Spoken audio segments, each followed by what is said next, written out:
네, 윤석열 전 대통령이 내란 특검 첫 조사에 출석했는데요. 별도 티타임 없이 바로 대면 조사를 시작했습니다. 네, 관련한 전국 이슈, 장현주 더불어민주당 법률위원회 부위원장, 김기웅 전 국민의힘 대변인 두 분과 함께 말씀 나눠보겠습니다. 어서 오세요. 안녕하세요. 안녕하세요. 네, 비공개 출석을 고집을 했었는데 그래도 지하주차장 출입 시도조차 하지 않고 바로 공개 출석을 했거든요. 그렇죠. 아무래도 특검에서 강경하게 계속해서 입장을 냈습니다. 그러니까 지하주차장으로 출입하는 것 허용하지 않겠다라고 했고요. 이 부분이 허용되지 않으면 사실상 뭐 출석을 안 한 것으로 보겠다라는 취지도 밝혔기 때문에 사실상 지하주차장 출입을 고집하게 된다라고 한다면 소원 요청에 응하지 않는 것으로 보고 그 다음 형사적인 절차를 취할 그런 모습까지도 보여줬습니다. 아마 윤석열 전 대통령 입장에서는 이제 이 소환 조사에 대해서 응하지 않을 또는 지하주차장 출입 요구를 계속해서 할 만한 어떤 명분도 없었을 것 같고요. 만약에 이를 계속 거부한다라고 한다면 추가적으로 체포영장이 청구된다든지 이렇게 강제적으로 신병이 확보되는 그런 절차로 나아갈 수 있는 우려도 있었기 때문에 오늘 그런 부분에 대해서는 일정 부분 포기를 하고 특검이 요구하는 대로 소환 조사에 응한 것이 아닌가라고 생각합니다. 이제 지난해 그 비상계엄 이후에 윤 전 대통령은 뭐 검찰이나 또는 뭐 공수처 관련해서 수사 모두 거부하지 않았습니까? 이번에 네. 특검 소환에 응한 건 어떤 이유 때문이라고 보세요? 사실 공수처 수사에 대해서 그렇게 어떻게 보면 비협조적으로 그러한 부분은 내란죄 관련해서 공수처가 수사 권한이 없다는 건 당연한 논란이 됐던 문제 아닙니까? 네. 특히나 윤석열 전 대통령이 구소가 취소되는 과정에서 지규현 판사가 수사 과정에 있어서의 적법성, 그다음에 절차의 명확성 이 부분이 해소되지 않으면 나중에 상급심이 됐을 때 그게 파기되거나 그리고 심지어 시간이 지나서 재심 사유가 될 수 있다 이런 얘기를 했습니다. 그렇기 네. 때문에 시종일관 내란죄 수사에 권한이 있는 경찰의 수사를 윤석열 전 대통령과 변호인 측을 얘기를 했고요. 다만 이런 수사 주체에 대한 논란이 일정 부분 해소되기 위해서 만들어진 어떤 취지가 특검이기 때문에 특검 수사는 응한다고 계속했습니다. 다만 문제의 본질이 수사를 통해서 진실을 찾아가는 과정에 있어서는 협조하겠는데 수사의 방식, 특히나 경찰 수사에 3번에 응하지 않았다고 해서 특검이 곧바로 구속영장을 청구하지 않았습니까? 네. 그게 법원으로부터 구속이 취소가 됐습니다. 발부가 안 됐습니다. 네, 체포영장 말씀하시는 체포영장입니다. 네네. 죄송합니다. 체포영장이 발부가 안 됐죠. 결국 절차적 과정에 있어서 문제가 있다고 보고 있고요. 그럼에도 불구하고 여러 가지 어떻게 보면 윤석열 전 대통령 입장에서는 피의자의 어떤 방어권, 인권 이런 부분에 대해서 절차에서 충분히 받을 수 있는데도 불구하고 수사를 안 받겠다는 게 아니라 공개 수사 그리고 이른바 TV 카메라나 아니면 사진을 통해서 이렇게 낙인 찍기 이런 어떤 부분에 있어서 이전 문재인 정부 때 분명히 이른바 조국 훈련을 통해서 이러면 안 된다고 이른바 포토라인을 서는 것들을 없애기 위해서 없앴고 그 첫 번째 수혜자가 조국 전 장관 아니었습니까? 그런데도 불구하고 이렇게 하는 거는 충분히 다분히 피의자를 압박하기 위한 어떤 정치적인 의도가 있다. 그런 부분 때문에 일종의 기싸움이 저는 있었다고 보고요. 하지만 그럼에도 불구하고 어떤 절차적 다툼으로 진실을 밝히는 것에 장애가 생겨서는 안 된다. 그래서 그런 대승적 입장에서 공개 어떤 소환 조사에 임했던 것 같습니다. 네, 과거 전직 대통령도 다 검찰에 출석을 하면서 짧든 길든 이렇게 심경을 밝히기도 했는데 윤 전 대통령은 그냥 아무 말 없이 출석을 했더라고요. 네. 일단 뭐 국민들께 뭐 메시지를 내거나 또는 뭐 지지자들을 한정해서 메시지를 내거나 뭐 이런 모습은 일단 없었는데요. 그럼에도 변호인을 통해서 저는 입장을 계속 내고 있지 않나라는 생각 듭니다. 출석을 하면서 그리고 이제 변호인들이 관련해서도 입장을 또 강력하게 냈고요. 특히 특검의 수사의 중립성과 뭐 공정성에 대해서 의심된다라는 취지의 지금 입장이 계속해서 나오고 있습니다. 사실 이런 부분들은 사실상 뭐 국민들의 입장에서 봤을 때는 결국 이 내란이라는 혐의에 대해서 진상을 밝혀야 되고 이 부분은 국민적인 알 권리 보장 차원에서도 국민들께 상세히 알려드려야 하는 측면이 있다라는 점에서 봤을 때 변호인의 입장을 통한 뭐 대통령 측의 입장이 과연 국민들께는 얼마나 공감을 가는 입장일지 이런 부분도 좀 회의가 든다라고 말씀드립니다. 네. 이제 특검 측에서 수사 브리핑을 예고했고 실제 오전 11시 정도에 브리핑을 진행을 했습니다. 윤 전 대통령 출석이 이제 한 10시 조금 전이었기 때문에 1시간 정도 만에 이 브리핑을 진행한 거거든요. 제가 볼 때 사실상 브리핑이 1시간도 채 안 돼서 계속 실시간으로 나오고 있고 네. 뭐 중간에도 또 할 의향이 있는 것 같습니다.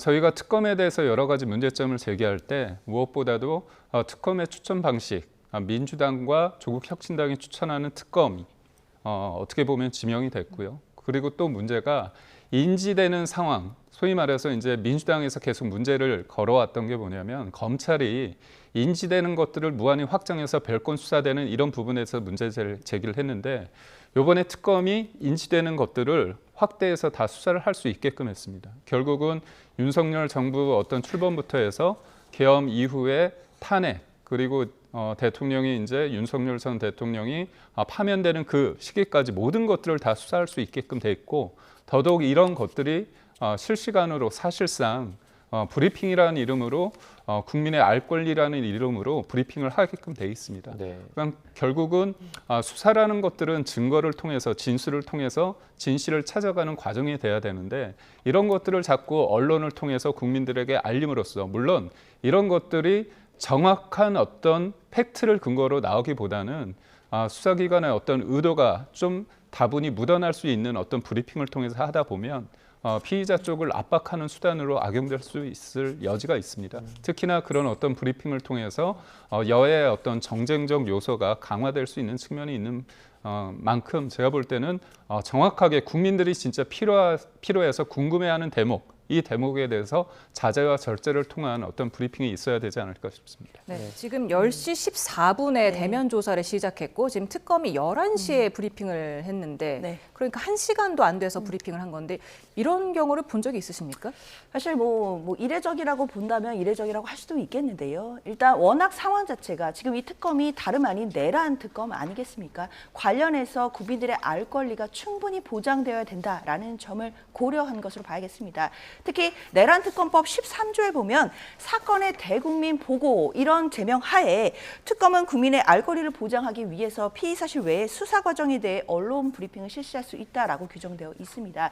특히 윤석열 전 대통령이 지금 특검에 처음으로 출석을 한 것이고 그리고 조사가 시작됐다라고 하고 있기 때문에 아마 특검으로서는 온 국민의 관심사가 되고 있는 윤 전 대통령의 어떤 수사 과정이라든지 또는 수사가 언제 시작돼서 어떤 형식으로 진행되고 있는지 이런 부분에서 국민의 알 권리 보장 차원에서 브리핑을 했다라는 생각이 들고요.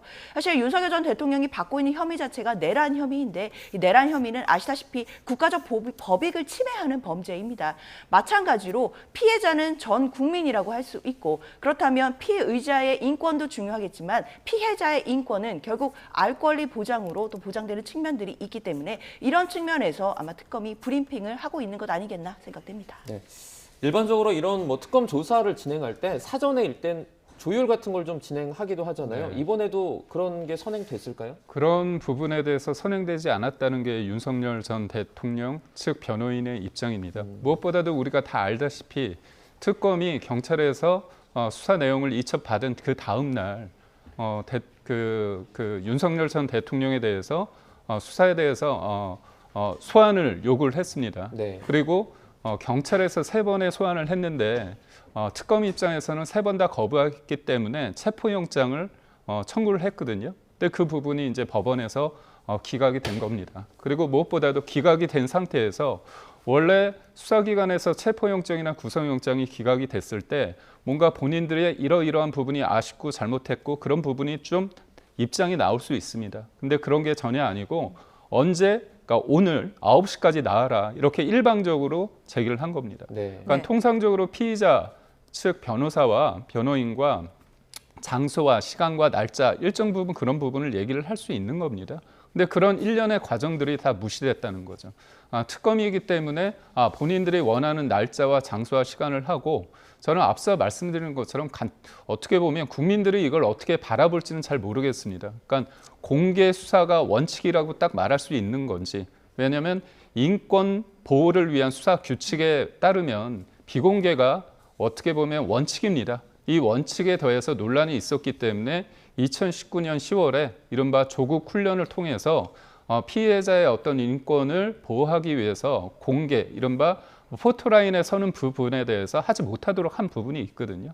근데 이게 특검 입장에서는 자꾸 전 대통령에 대한 입장을 얘기하는데 그때는 그런 어떤 훈련이 없었습니다. 그런 측면에서 피의자, 그러니까 대통령, 전직 대통령이라 해서 법 위에 군림할 수 없습니다. 하지만 전직 대통령이라고 해서 법 앞에 평등하지 않은 상태에서 더 달리 어떻게 보면 다룰 어떻게 보면 법에 의해서 달리 적용되는 부분에 있어서는 윤석열 전 대통령을 지지하는 사람들 입장에서는 그렇게까지 굳이 할 필요가 있겠느냐.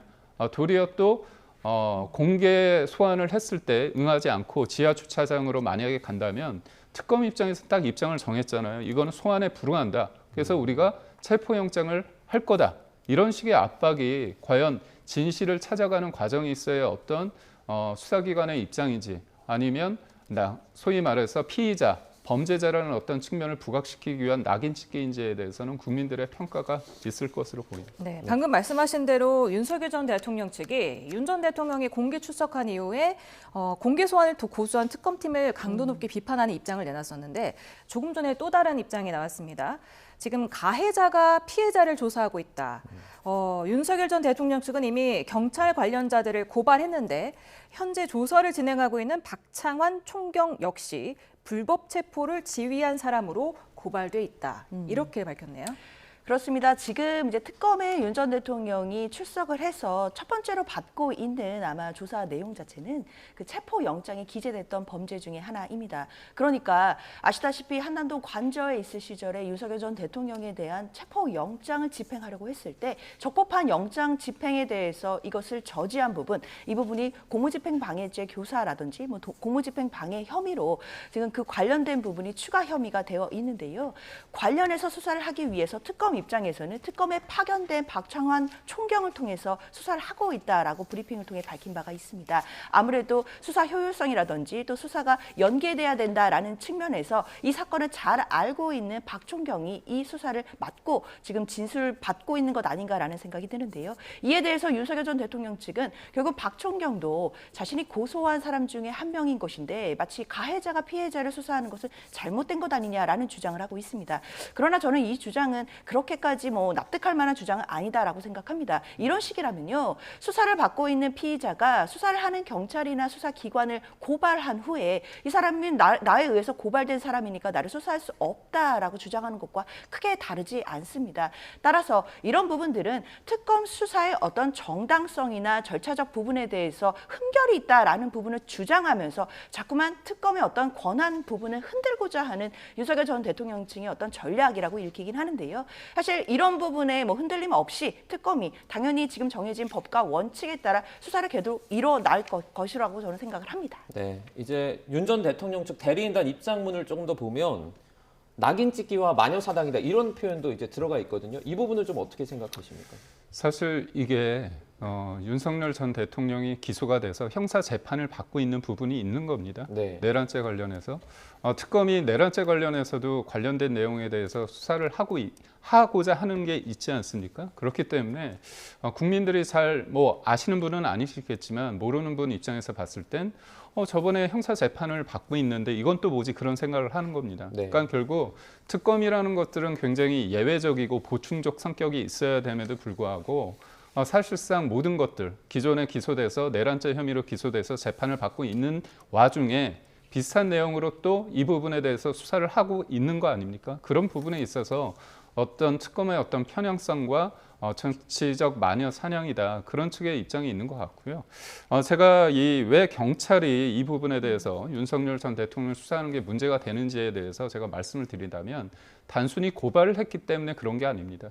지금 수사를 하는 데 있어서 가장 쟁점이 되는 게 당시는 대통령이었죠. 네. 대통령을 체포 영장을 집행하는 과정에 있어서 경찰이 동원이 됐는데 이게 과연 문제가 없느냐의 논란이 있었습니다. 왜냐하면 형사소송법 110조와 111조에 의하면 군사상 비밀을 요하는 장소에 들어가기 위해서는 당사자, 책임자의 어떤 허락을 득해야 되는 거 아닙니까? 허락을 받아야 되는데 그때 논란이 됐습니다. 왜냐하면 그때 경호처 차장, 그때는 이제 직무대리 해가지고 차장이 역할을 했지만 그때 그거를 승인하지 않았습니다. 그 와중에 근데 경찰이 체포영장을 집행하러 들어왔죠. 그래서 논란이 됐습니다. 그러니까 막연하게 어떤 근거 없이 고발을 한 게 아니라 형사소송법과 경호법에 비춰봐서 그거를 고발을 했습니다. 그렇다면 당연히 이해 관계자의 한 축이지 않습니까? 그렇다면 특검보나 아니면 특검 관련해서 수사할 수 있는 여러 사람이 있는데 굳이 이 당사자를 대통령 처음 수사를 하는 데 있어서 이 문제를 그 사람을 통해서 수사를 한다고 했을 때 이 사람이 자기가 고발이 됐다고 한다면 법과 증거와 원칙대로 할 건지 아니면 이쪽이 나를 고발했기 때문에 일종의 뭐 표현이 그렇지만 괘씸죄나 아니면 본인의 감정이 묻어날 수도 있기 때문에 굳이 첫 단추부터 이 사람이 굳이 수사를 윤석열 전 대통령이 했어야 되느냐에 대해서는 저는 좀 다른 생각을 하고 있습니다. 네, 지금 윤 전 대통령 측은 계속해서 피의자 인권 그리고 적법 절차를 강조하고 있습니다. 앞서서도 지금 수사기관이 피의자에게 출석을 요구할 때 피의자의 명예 또는 사생활의 비밀이 침해되지 않도록 해야 하며 조사 일시 장소에 관해서도 사전에 협의를 해야 한다. 이는 수사기관에 대한 단순한 권고가 아니라 법령으로 수사기관에 부여된 법적 의무다. 이런 걸 특검이 지금 위반하고 있다는 겁니다. 아마 인권보호 수사 규칙에 있는 내용들에 대해서 주장을 하고 있는 것으로 보입니다. 아마 이거 인권보호 수사 규칙 같은 경우는 수사기관이 지켜야 되는 뭐 내부 규정이라고 쉽게 표현할 수 있을 텐데요. 거기에 보면 당연히 조사 대상자에 대해서 뭐 불필요하게 명예를 훼손하거나 또 사생활을 침해하지 않도록 이 부분을 좀 강조해 놓는 규정들이 있기는 합니다. 그런데 이런 부분들이 일반 국민에 대해서는 당연히 그대로 적용될 부분이 있다라고 생각합니다. 그러나 윤석열 전 대통령은 아시다시피 일반 국민은 아니죠. 전직 대통령이고 그것도 불법 계엄과 내란 혐의로 현재 재판을 받고 있고 그 혐의로 인해서 파면되고 조기 대선까지 치르게 했던 장본인이기 때문에 사실 아직까지도 국민들에 대해서 도덕적인 책임 그리고 법적 책임이 있는 그런 분이라고 해야 될 것입니다. 그렇기 때문에 단순히 인권보호 수사 규칙에 있기 때문에 이 부분이 지켜져야 된다라고 이야기를 할 것이 아니라 사실은 공적인 인물 그리고 전직 대통령에 대해서만큼은 사실상 이런 부분에 대해서는 조금은 완화된 기준으로 생각해 볼 수 있는 점도 있다라는 점 생각해야 될 것 같고요. 또 한 가지는 앞서도 말씀드렸지만 지금 받고 있는 혐의가 내란이라고 한다면 국가적 법익을 침해한 범죄이기 때문에 이 범죄의 모든 피해자는 전 국민입니다. 사실 국민 모두가 피해자다 이 점을 생각해 본다라고 하면 국민의 알 권리가 보장돼야 된다라는 측면에서도 사실상 저는 특검의 논리가 좀 더 국민들에게 와닿지 않을까라고 생각합니다. 네, 이제 단순히 인권보호 입장에서만 이 사안을 바라볼 수 없다라고 좀 말씀을 해주셨는데 이 부분은 좀 동의를 하십니까? 어떻습니까? 그러니까 국민들이 궁금해할 수는 있습니다. 알 권리라는 게 어떻게 해석의 여지가 있긴 한데 대통령이 이른바 TV 카메라나 아니면 사진기에 그 출석에 임하는 그런 과정이 딱 찍혔을 때 그게 국민들의 알 권리가 보장되는지에 대해서는 저는 좀 의문입니다. 국민의 알 권리라고 한다면 죄를 지었으면 그 죄가 왜 문제가 있는지 법에 따라 증거에 따라 법률에 따라 그게 나오는 거 수사 과정을 통해서 뭔가 국민들이 알게 돼서 기소가 정당하다. 그리고 기소 이후에 어떤 재판 과정에서 유무죄가 정확히 나오면 되는 겁니다. 한 사람의 어떤 검찰 조사에 임하는 그 한 장의 사진과 영상이 남긴 건 어떻게 본다면 일종의 이재명 대통령께서는 그런 생각이 없겠지만 요즘 최근에 그런 말도 하지 않았습니까? 털면 안 나오겠느냐 다 얘기를 했습니다. 그런 얘기가 좀 폭넓게 해석이 된다면 여하튼 검찰이 기소해서 지금 재판을 받고 있고 특검을 통해서도 이제 수사가 진행되고 있는데 당신도 좀 당해봐라 그런 인상을 충분히 받을 수밖에 없다고 봅니다. 사실 문재인 정부 때도 이른바 적폐청산이라는 이름으로 보수를 좀 괴멸시킨 부분이 있지만 그때 문재인 정부 5년 내내 있었던 적폐청산에 대해서 그분들은 정의를 실현하는 과정이라고 얘기를 했습니다. 그러니까 공격하는 자와 수비하는 자의 입장이 좀 다를 수 있겠죠. 그런 측면에 있어서 훈령을 만들고 인권 보호라는 어떤 수사 규칙이 있는 거는 다 이유가 있는 겁니다. 그러니까 공수가 변했다고 해서 그게 예외적으로 국민의 알 권리라는 이름으로 남용돼서는 안 된다고 보고 저는 그렇습니다. 만약에 윤석열 전 대통령이 수사에 소환에 응하지 않는다고 한다면 비판을 받아야겠죠. 하지만 그게 공개 소환에 대해서 본인의 입장을 낼 수 있는데 그거를 지나치게 특검이 지하 주차장으로 가는 거 아니냐 그러면서 지하 주차장의 모든 것들을 막고 그런 것들이 다 언론에 나왔습니다. 사실상 그런 과정이 되게 비본질적인 것 아닙니까? 그렇다면 제가 만약에 특검이라고 한다면 공개 수사를 요청을 하고 만약에 공개 수사에 대해서 임하지 않는다면 특검의 입장을 밝히시면 됩니다. 그런데 그런 과정이 아니라 왜 지하 주차장으로 고집을 하느냐 하면서 사진 기자들이나 아니면 촬영 기자들이 그런 어떤 그 지하 주차장으로 가는 그런 길목 같은 경우를 촬영을 하게 하고 그런 것들이 일종의 압박으로 길을 꺾는 어떤 행위로서 작용될 수 있다는 거죠. 그러니까 특검이라는 거는 정치적인 의도가 아예 없다고 볼 수는 없습니다. 그렇다면 정치적인 거는 그걸 바라보는 국민 중에서 동의하는 분도 있을 거지만 동의하지 못하는 분들도 있을 거라고 봅니다. 그렇다면 과정에 있어서의 어떤 공정성과 그런 부분에 대해서 고려치 않으면 그 결과에 대해서 받아들이기 힘든 부분도 있을 것 같다는 생각입니다. 네. 지금 말씀하신 내용을 지금 윤 전 대통령 변호인단, 대리인단이 지금 밝혔습니다. 특검은 국민의 알 권리를 내세우고 있지만 국민이 알고자 하는 건 진실일 뿐 특정인을 공개적으로 망신 주기 위한 사진 한 장이 아니다.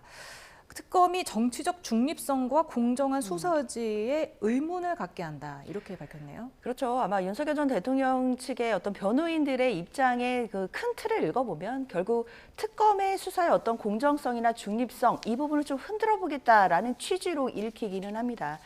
그러나 뭐 계속 얘기가 나오고 있지만 뭐 지하 주차장으로 출입하겠다 이런 부분은요.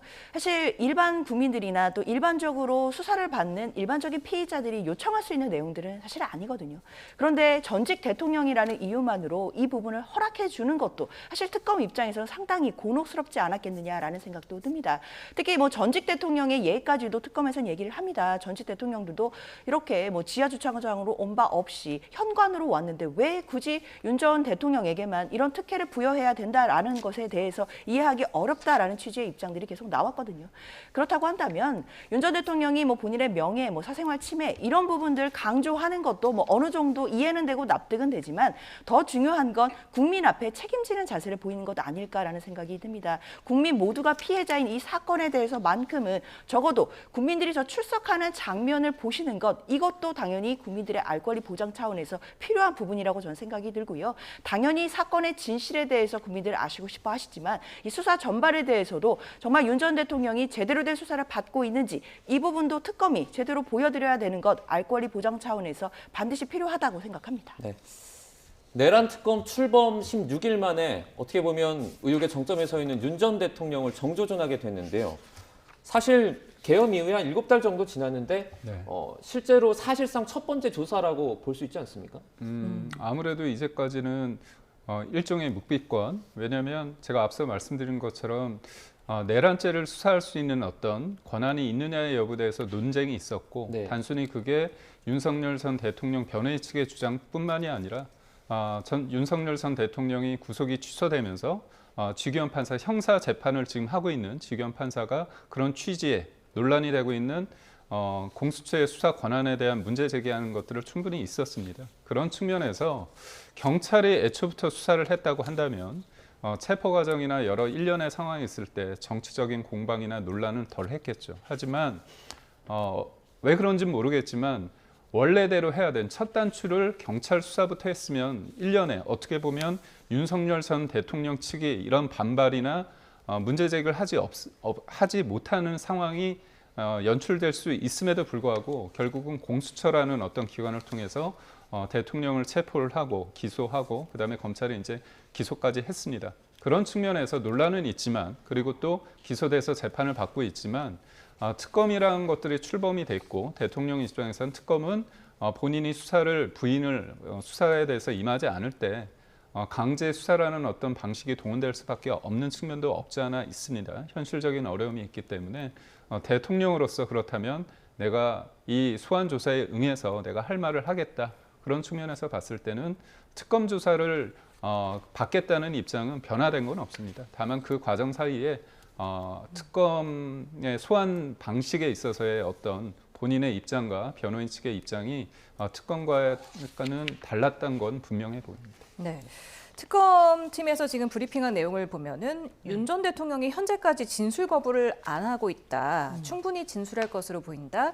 그리고 윤 전 대통령 측이 동의하면 심야 조사를 진행할 것이다. 언제쯤 끝날까요, 오늘? 일단 아마도 윤석열 전 대통령이 심야 조사에 동의를 하는지 안 하는지 이 부분이 가장 중요한 핵심이 될 것 같습니다.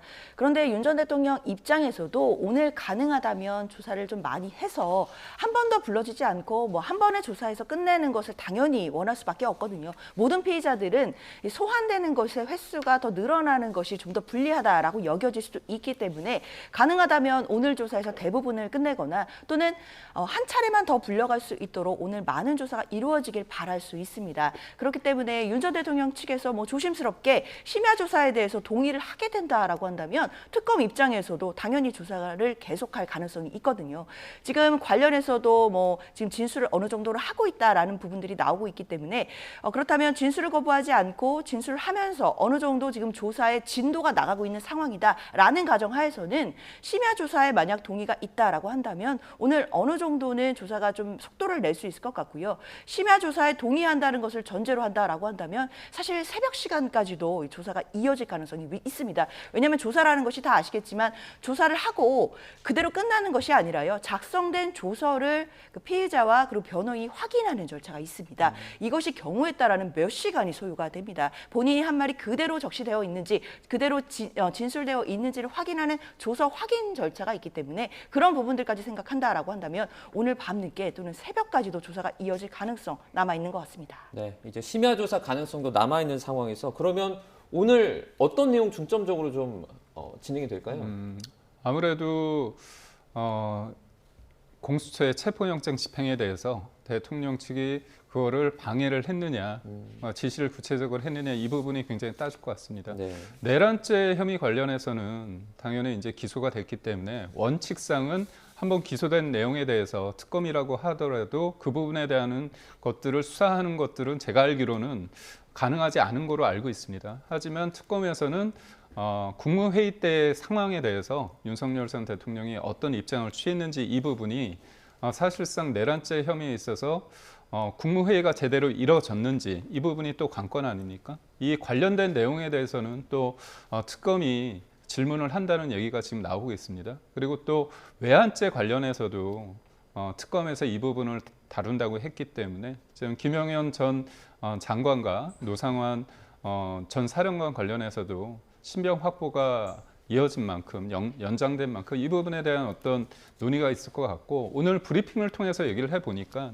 기자들 입장에서는 외환죄 수사가 별로 진행이 안 돼서 이 부분에 대한 질문이 과연 있을까에 대한 질의에 특검보 입장 그 브리핑 과정에서는 우리가 충분히 외환죄 관련해서도 수사 기록을 검토해서 이 부분에 대한 질문을 할 것이다 이런 얘기를 한 거 보면 제가 볼 때 전반적인 부분에 대해서 다 물을 것 같습니다. 다만 오늘의 어떤 소환 조사를 통해서 특검에서 가장 원하는 것은 구속영장을 통해 가지고 신병을 확보하는 거 아닙니까? 그렇다면 입증이 본인들 볼 때 특검 입장에서 볼 때 가장 쉬운 어떤 논의에 대해서 좀 집중력 있게 심도 있는 질의를 할 것 같고요.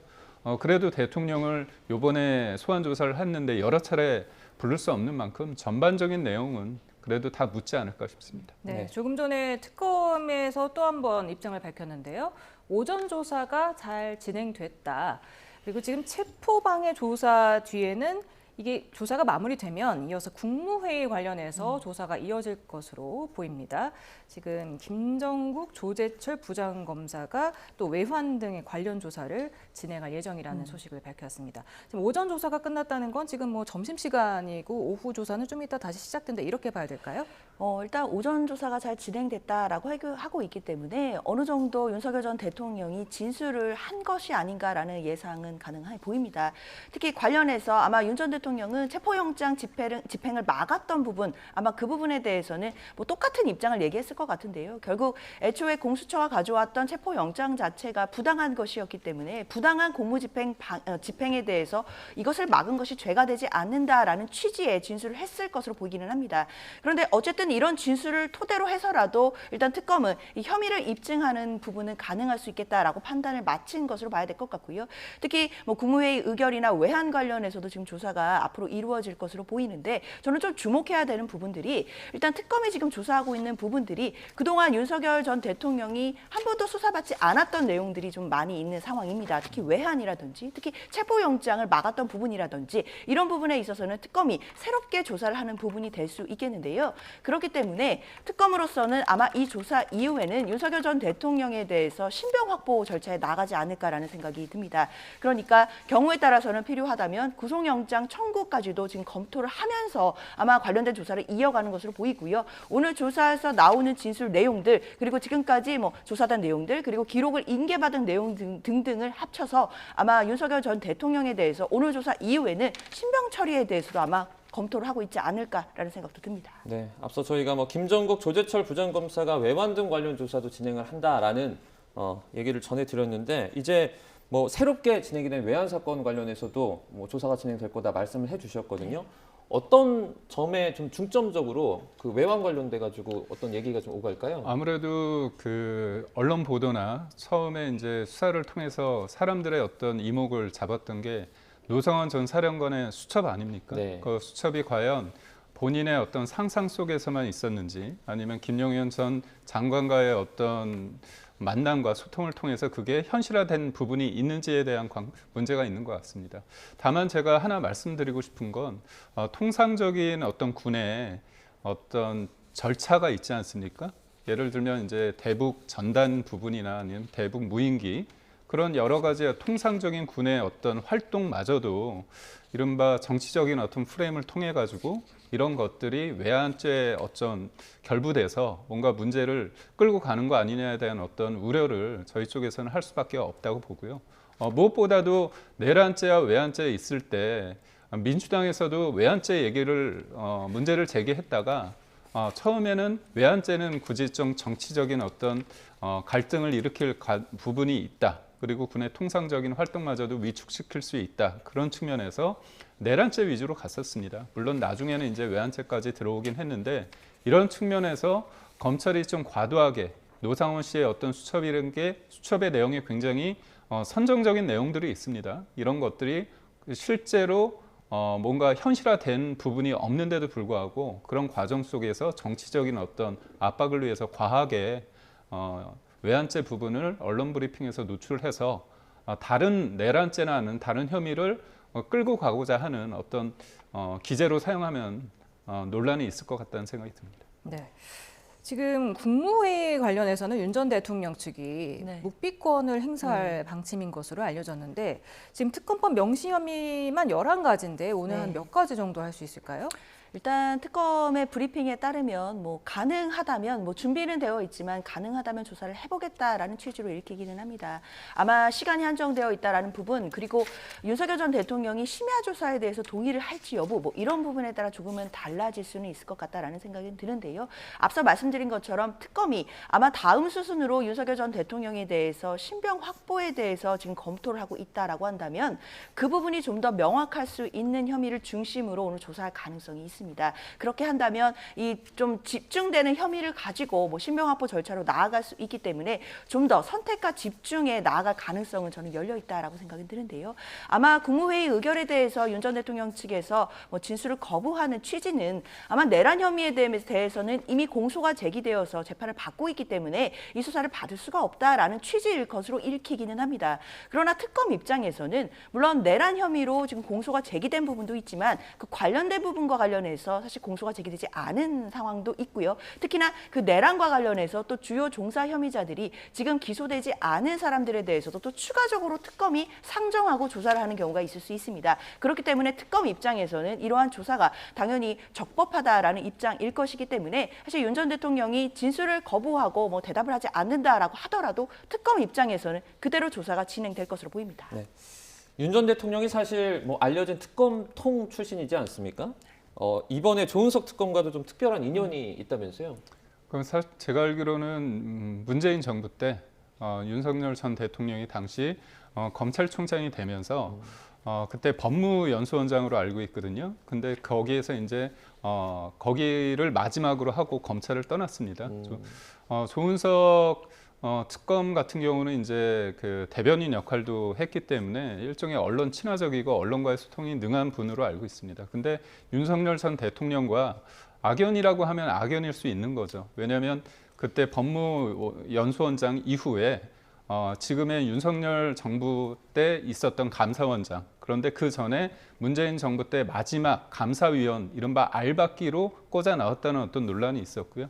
여러 가지 감사원에서 감사하는 부분에 있어서 민주당 측의 의견을 좀 적극적으로 좀 옹호한 거 아니냐, 그런 얘기를 했었고, 감사원장이 사실상 탄핵이 됐을 때 탄핵 재판을 받고 있는 과정 속에 탄핵이 된 과정 속에서 본인이 감사원 직무 대리를 했거든요. 그때 기존에 있던 감사원의 어떤 감사 내용을 뒤집고자 하는 그런 어떤 시도도 있었습니다. 그래서 윤석열 전 대통령, 윤석열 정부와의 어떤 대척점에 있는 분이 특검을 하는 게 과연 맞느냐에 대한 어떤 정치적 어떤 의문이, 논쟁이 좀 있었고요.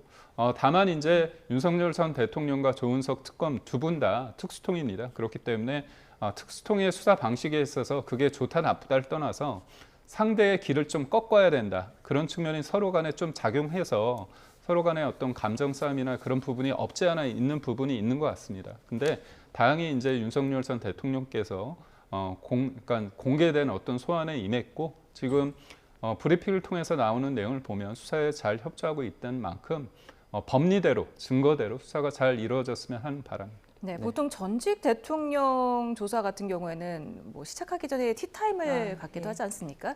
그래서 지금 조은석 특검과 대면할지도 관심이었는데 티타임이 없었어요. 그렇죠. 아마 티타임을 나누고 할 만한 분위기는 아니었던 것 같습니다. 사실 그 앞전에, 그러니까 조사에 출석하라고 요구하면서 서로 간에 보였던 모습들이 특히 지하주차장으로 비공개로 올 수 있냐를 가지고도 굉장히 많은 씨름들이 있었거든요. 그런 상황이다라고 한다면 오늘 뭐 조은석 특검과 얼굴을 마주하면서 티타임을 할 만한 분위기 자체는 아니었던 것 같고요. 그리고 받고 있는 혐의가 워낙 중한 내란 혐의이고 또 내란 특검이기 때문에 관련돼서 아마 뭐 변호인들의 입장을 정도 듣는 정도의 시간은 가진 것 같지만 뭐 티타임을 한다든지 환담을 한다든지 이런 절차는 없었던 것으로 보입니다. 아마 바로 수사로 들어간 것 같고요. 또 수사할 내용이 워낙 많았기 때문에 특검 입장에서도 준비된 질문지를 아마 바로 수사에 투입한 것으로 봐야 될 것 같은데, 일단 국민적인 관심을 받고 있는 사건이기 때문에 특검이 법과 원칙에 따라서 당연히 이 사건에 대한 명명백백한 진상을 밝혀주기를 기대하고 있습니다. 네. 알겠습니다. 오늘 전국 관련 이슈는 여기까지 듣겠습니다. 장현주 더불어민주당 법률위원회 부위원장, 김기용 전 국민의힘 대변인 두 분과 함께 말씀 나눠봤습니다. 고맙습니다. 감사합니다. 고맙습니다.